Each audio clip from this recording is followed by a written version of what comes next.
그때 예수께서 제자들에게 이르시되 오늘 밤에 너희가 다 나를 버리리라. 기록된 바 내가 목자를 치리니 양의 떼가 흩어지리라 하였느니라. 그러나 내가 살아난 후에 너희보다 먼저 갈릴리로 가리라. 베드로가 대답하여 이르되 모두 주를 버릴지라도 나는 결코 버리지 않겠나이다. 예수께서 이르시되 내가 진실로 내게 이르노니 오늘 밤 닭 울기 전에 내가 3번 나를 부인하리라. 베드로가 이르되 내가 주와 함께 죽을지언정 주를 부인하지 않겠나이다 하고 모든 제자도 그와 같이 말하니라. 69절에서 75절 말씀입니다. 같이 봉독하시겠습니다. 베드로가 바깥 뜰에 앉았더니 한 여종이 나와 이르되 너도 갈릴리 사람 예수와 함께 있었도다 하거늘 베드로가 모든 사람 앞에서 부인하여 이르되 나는 내가 무슨 말을 하는지 알지 못하겠노라 하며 앞문까지 나아가니 다른 여종이 그를 보고 거기 있는 사람들에게 말하되 이 사람은 나사렛 예수와 함께 있었도다 하며 베드로가 맹세하고 또 부인하여 이르되 나는 그 사람을 알지 못하노라 하더라. 조금 후에 곁에 섰던 사람들이 나와 베드로에게 이르되 너도 진실로 그 도당이라 내 말소리가 너를 표명한다 하거늘 그가 저주하며 맹세하여 이르되 나는 그 사람을 알지 못하노라 하니 곧 닭이 울더라. 이에 베드로가 예수의 말씀에 닭 울기 전에 내가 3번 나를 부인하리라 하심이 생각나서 밖에 나가서 심히 통곡하니라. 첫째 날에는 예수님께서 지신 십자가 중에 외면이라는 십자가에 대해서 상고하였습니다. 당신의 택한 사랑하는 백성으로부터 그리고 하나님이 주신 율법 그 말씀을 보고 또 구현하는 바리새인들과 제사장으로부터 철저하게 외면당하신 예수님, 그 십자가를 지셔 이 땅에 고난 받으셨습니다. 어제는 당신의 사랑하는 12 제자 중에 바로 한 제자 가롯 유다로부터 배반의 십자가를 지게 되는 그와 같은 것을 나누었습니다. 오늘은 어쩌면 이 땅에서 살면서 가장 아픈 십자가인지도 모르겠습니다. 당신의 사랑하는 가장 사랑했다라고 예수님도 또 베드로도 그렇게 생각했었던 그 사랑의 관계에서 부정 또는 부인의 그 소리를 듣는 그 십자가를 지신 것을 오늘 나누고자 합니다. 예수님께서 말씀하십니다. 오늘 밤에 너희가 다 나를 버리리라 라고 26장 31절에 먼저 예수님이 아시고 이야기를 꺼내십니다. 자신이 잡히시던 날 12 제자, 한 제자는 배반해서 떠나지만 나머지 11 제자도 별반 다를 것 없이 자기를 부인하고 부정하여 다 자신을 예수 그리스도 스승을 버릴 것임을 미리 알고 말씀하십니다. 그러면서 스가랴 13장 7절의 말씀을 이야기하십니다. 내가 목자를 치리니 양의 떼가 흩어지리라. 양은 목자를 중심으로 모여 양육을 또는 삶을 얻게 되는데 이 목자를 치게 되니 그 밑에 있던 모든 양떼가 흩어질 것이다 라고 예언되어진 말씀을 미리 말씀하시므로 하나님의 아들 예수 그리스도께서 이 땅에서 이루신 모든 것은 미리 예언되어졌고 예언되어진 대로 주 예수 그리스도는 그와 같은 길을 걸어가신 분이시다라는 걸 스스로 말씀하여 알려주십니다. 얼마나 많은 제자가 이 내용을 이해하고 들었는지는 모르겠습니다. 어찌됐든 주님은 남들이 알든 모르든 제자들이 그걸 깨닫든 깨닫지 못하든 그저 자신의 길을 당당하고도 담담하게 걸어가십니다. 내가 살아난 후에 너희보다 먼저 갈릴리로 가리라. 이 말도 이해를 못했을 겁니다. 예수님께서 흩어져 끝났다라고 생각하여 고향으로 돌아간 이 제자들을 먼저 가서 그 갈릴리에서 기다려 다시 만나게 될 것임을 미리 이야기하고 있습니다. 왜 미리 이야기를 하실까? 한번 생각해 보시고 고민해 보셨으면 좋겠습니다. 물론 모르는 것이 더 좋을 수도 있을 때가 많습니다. 그런데 지금 깨닫지 못하더라도 알지 못하더라도 미리 말씀하신 이유는 뭘까? 답은 나중에 깨달으라는 것이지요. 나중에라도 돌아오라는 것이지요. 그것이 우리를 향한 예수님의 깊은 배려였습니다. 베드로가 그 말을 듣고 장담합니다. 말합니다. 모두 주를 버릴지라도 나는 결코 버리지 않겠나이다 하고 말합니다. 자신은 결코 주님을 버리지 않겠다라고 장담하는 베드로. 과연 이 장담은 어디서 나오는 것일까요? 예수님을 너무 사랑해서일까요? 다른 사람과 비교해서 나오고 있습니다. 모두 주를 버릴지라도. 우리는 우리 자신을 조금이라도 면밀히 살피고 아는 그런 자라면 우리는 우리 자신이 장담할 수 없는 그런 존재임을 금방 깨닫게 됩니다. 말한 것도 잊어버리고 맹세한 것도 쉽게 변개하여 얼마든지 마치 손바닥을 앞뒤로 쉽게 뒤집을 수 있듯이 우리의 말이라는 것을 얼마나 쉽게 더하거나 감하여 거짓말할 수 있는지를 스스로 깨달아 간다면 우리는 어떤 이야기든지 뱉을 수도 없고 더더군다나 장담할 수는 더욱 없습니다. 그런 우리 자신을 아는 사람이라면 그렇게 표현할 수는 없겠지요. 사실 우리는 굉장히 악하고도 너무나도 연약한 존재임을 깨달아 알아야 됩니다.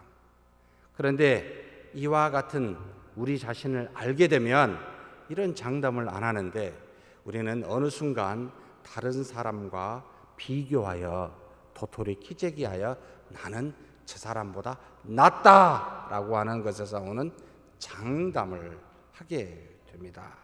나는 다른 누구도 주를 다른 모든 제자가 버릴지라도 나는 결코 버리지 않겠다. 과연 그랬습니까? 사랑하는 성도 여러분, 우리의 담대함과 확신은 우리 자신에게서 근거하여 나오는 것이 아니라 연약한 우리를 떠나지 아니하시는 하나님을 믿는 믿음에서 나오는 법입니다. 주님을 믿는 믿음만을 우리는 장담하고 그와 같은 확신에 거해야 되는데 자신의 근거에서 비교하게 되면 우리는 다른 거짓된 맹세나 장담을 하게 되더라라는 걸 기억하셔야 됩니다. 예수께서 이런 베드로에게 아시고 이르십니다. 내가 진실로 내게 이르노니 오늘 밤 닭 울기 전에 내가 나를 3번 부인하리라 라고 말씀하십니다. 베드로가 대답합니다. 내가 주와 함께 죽을지언정 주를 부인하지 않겠나이다. 점점 더 나가지요. 내가 죽을지언정 배반하지 않겠다. 누가 나를 위해서 이런 사람 있을까 생각할 정도로 정말 이 말을 들으면 너무나 기분이 좋을 것 같아요. 예수님도 얼마나 마음이 좋았을까? 여러분 정말 그랬을까요? 아무것도 모르고 장담하는 베드로를 예수님은 너무나도 잘 알고 계셨습니다. 조건만 주어지면 얼마든지 부인할 수 있는 우리의 연약함, 모르면 장담하게 되고 알면 겸손하게 됩니다. 그래서 고린도전서 10장 12절에 그런즉 선줄로 생각하는 자는 넘어질까 조심하라 라고 이야기하고 있습니다. 사랑하는 성도 여러분, 종종 제가 여러분께 말씀드립니다. 우리는 일어서지 마십시다. 쫙 그냥 누워 있읍시다. 왜 자꾸 일어나가지고 일어나지도 못하면서 일어섰다라고 생각할까요? 우리는 문제투성이다, 나는 안 된다라고 아예 들어 누워서 여러분 스스로를 부인하고 부정해야 됩니다. 그렇지 않으면 우리가 장담하면서 다른 사람을 부정하고 부인하게 되어 있습니다. 그러니 누워 있읍시다. 이것을 선자로 생각하지 말아라 라고 미리 바울 선생께서 이야기해 주고 계십니다.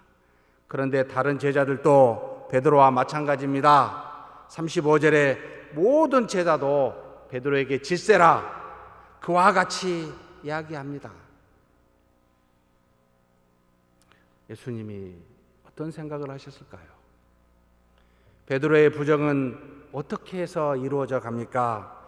58절에 베드로는 멀찍이 예수님께서 잡혀가신 것을 보고 멀찍이 군중 속에 묻혀서라도 예수님을 따라가는 배짱은 있었습니다.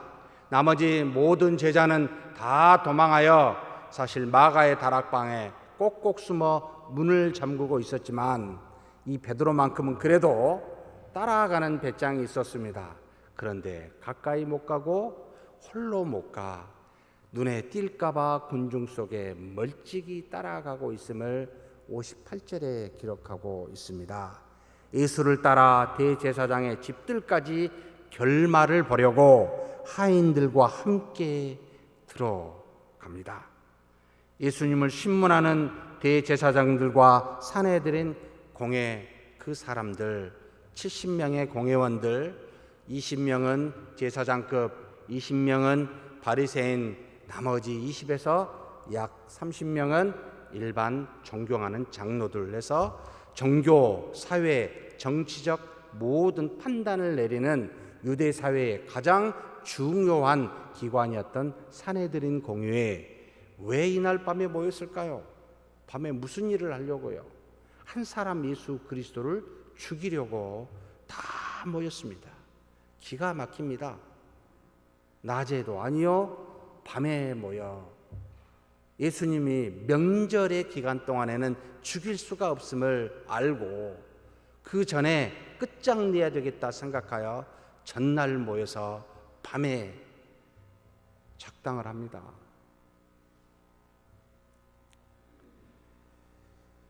베드로가 바깥 뜰에 앉았습니다. 안뜰까지 가기는 무서운 것이지요. 예수님을 신문하는 대제사장들과 사내들인 공회를 보고 예수를 죽이려고 하는 권력자들이 칠 증거를 찾으려고 하는 신문하는 것을 보고 그렇게 목도한 베드로는 감히 안으로 들어갈 엄두를 못 내고 바깥 뜰에 앉아서 어떻게 해야 될까라고 생각하고 있습니다. 예수님이 그들의 손에 죽을 것이라는 사실을 직감하고 있었습니다. 예수님과 같이 죽겠다고 장담은 했지만 현실적으로 예수님을 구할 수 없는 자신의 처지 앞에 이제서야 무능함을 깨닫고 앉아 있습니다. 예수님을 살리기는커녕 함부로 나섰다간 자신의 목숨까지도 죽을 수 있음을 알고 있는 베드로입니다. 현실의 장벽 앞에서 무능함을 맛본 베드로, 우리의 자화상은 아닐까요? 바깥 뜰에 앉아서 어찌할 줄 모르고 주변을 맴돌고 있는 우리의 자화상. 예수님 앞에 나가기는 무섭고 도망가기는 제자로서 도리는 아닌 것 같고, 그래서 어중간하게 바깥들에 앉아 있습니다. 더구나 자신의 죽고 사는 문제가 결부되면, 먹고 사는 문제와 결부되면 여지없이 무너져 내리는 믿음을 안고 베드로는 그렇게 앉아 있습니다. 무능함에 절망하고 한편으로는 자신은 살아서라도 예수님의 억울함을 알려야겠다라고 합리화하면서 바깥들에 앉아 있었는지도 모르겠습니다. 그런 자기에게 한 종이 나와 말합니다. 너도 갈릴리 사람 예수와 함께 있었도다. 아무도 자기를 알아보지 않기를 바라면서 숨죽이며 멀찍이 예수님을 그렇게 따랐었던 베드로. 순간 한 여정으로 말미암아 자신의 정체가 탄로나니 예수님과 함께 죽을 수도 있음을 그는 직감합니다. 생명의 위험을 직감합니다. 머릿속에서는 순간 돌겠지요. 어떻게 해야 될까? 그는 앞뒤 재지 않고 거기 있는 모든 사람 앞에서 즉각적으로 부인합니다. 예수를 모른다고 부인하면서 나는 내가 무슨 말을 하는지 알지 못하겠노라 라고 말합니다. 그의 마음에는 자신이 사는 것이 우선이기에 죽음의 위험 앞에서도 예수님도 믿음도 사실 사라져 버렸습니다. 일제의 핍박에서 신사참배 때도 우리 한국교회가 보인 모습이 이러하지 않았습니까? 생명의 위협 앞에서 과연 우리는 우리의 믿음을 지킬 수 있을까요? 지금 저와 여러분은 아직 조건이 주어져 본 적이 없습니다.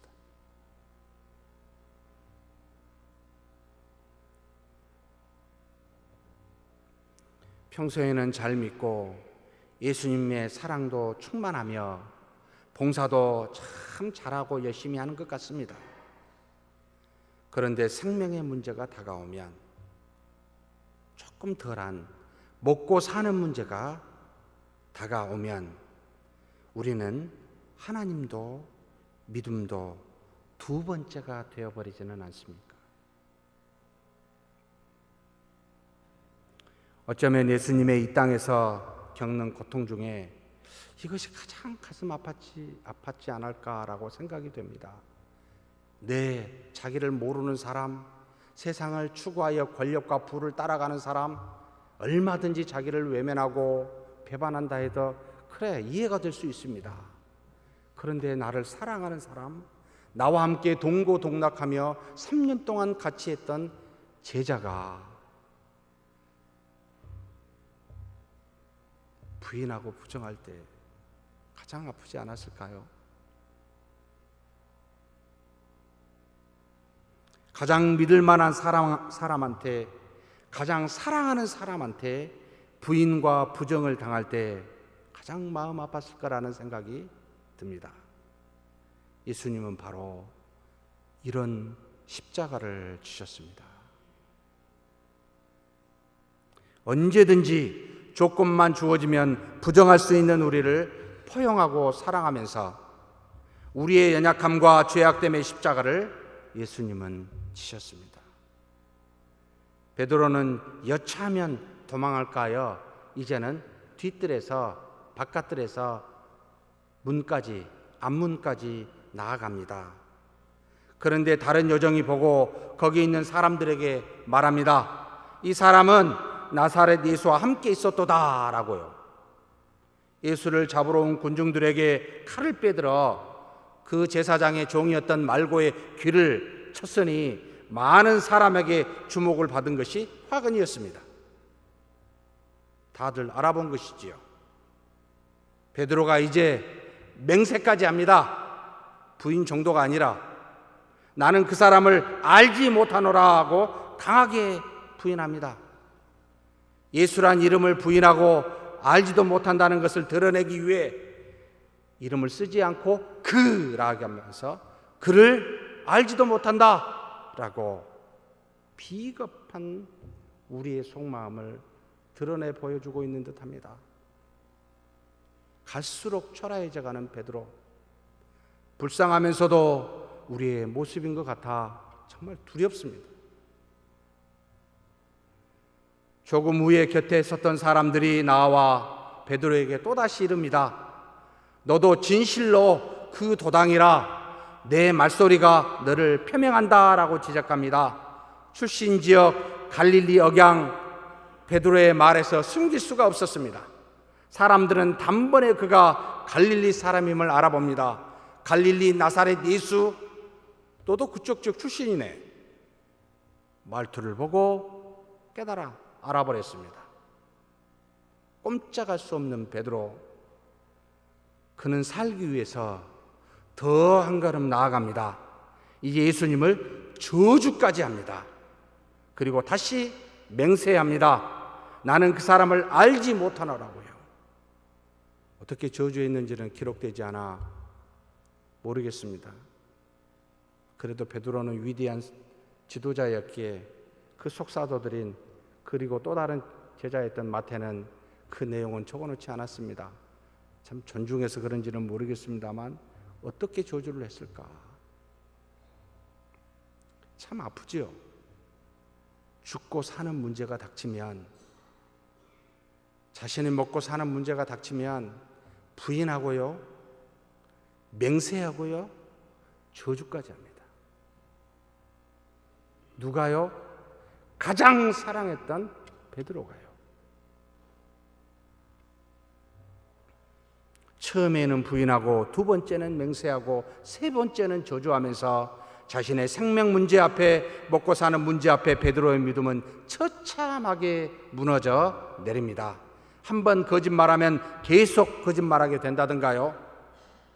한 번 잘못할 때 회개하면 돌이킬 수 있지만 그대로 두면 결국은 우리를 무너지게 만든다는 교훈도 알아야 합니다. 이것을 아신 주님께서 베드로에게 그래서 미리 말씀하셨던 겁니다.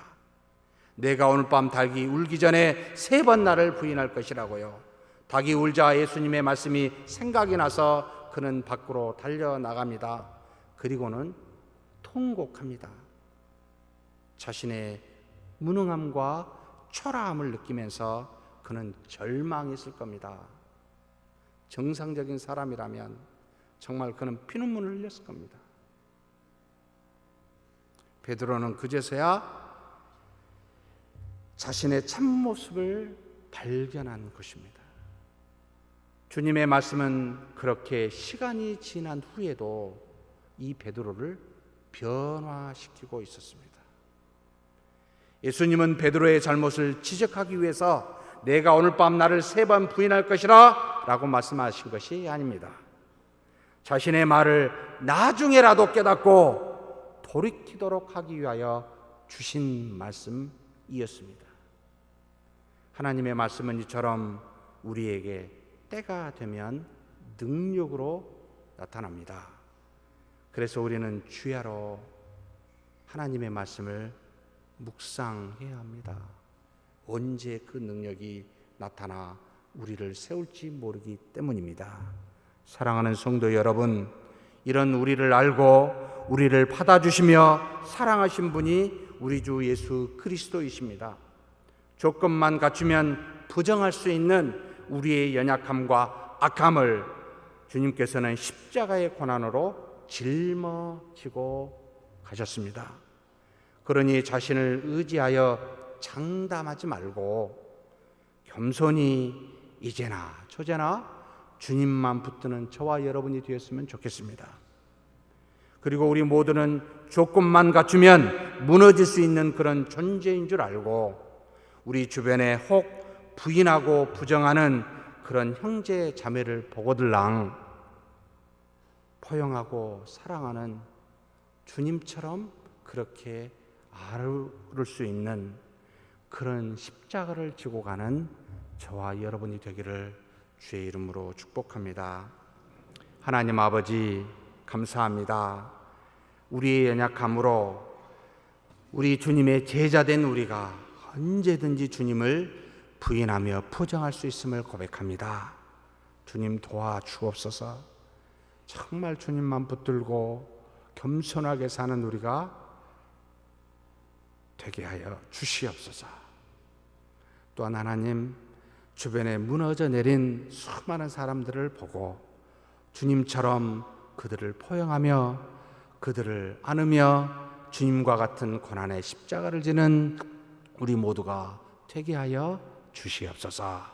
감사하고 우리 주님 예수님의 이름으로 기도하옵나이다. 아멘.